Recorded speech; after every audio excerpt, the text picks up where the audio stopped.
Hello friends, আমি ইতি আবারও চলে এসেছি আরও একটি নতুন ভিডিওর সঙ্গে। তো ফ্রেন্ডস, তোমরা কেমন আছো সবাই? আশা করছি সবাই খুব ভালো আছো, আর আমি মোটামুটি ভালো আছি।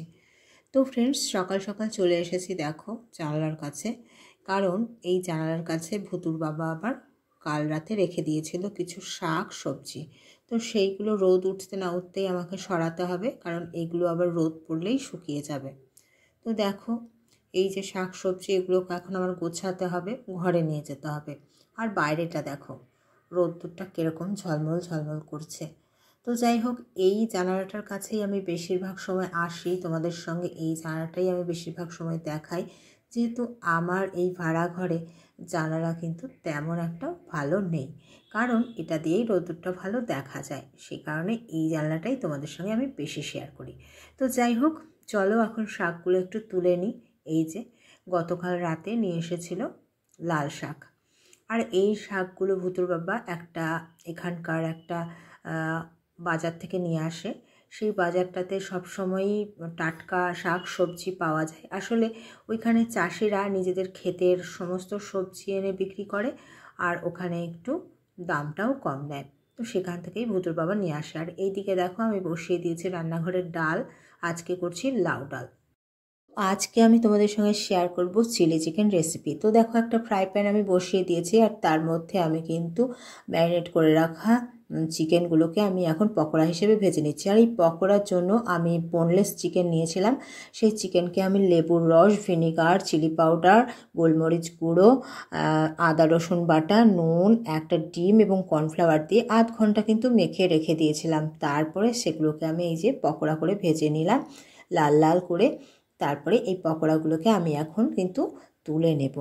আর তারপরে এই প্যানের মধ্যে আমি কিন্তু আরও কিছুটা তেল দিয়ে দেব।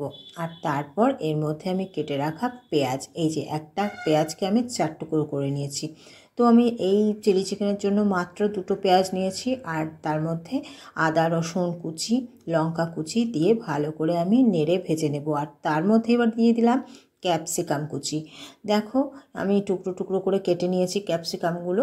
তো আমি এক রকমের ক্যাপসিকামই নিলাম, এখানে সবুজ ক্যাপসিকাম নিয়েছি। সেটাকে ভালো করে আমি কিন্তু এখন ভেজে নেব।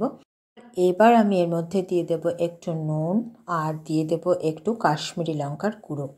তারপরে আবারও একটু নাড়াঘাটা করে আমি কিন্তু একটু ভাজা ভাজা করে নেব। আর এবার আমি এখানে অ্যাড করে দেব চিলি সস, টমেটো সস আর সয়া সস। এটা দিয়েও আরও কিছুক্ষণ কষাতে হবে। কষিয়ে নিয়ে দেখো, মশলাটা বেশ কষা কষা হয়ে গেছে। আর আমি এখন এর মধ্যে কিন্তু জল অ্যাড করে দেব।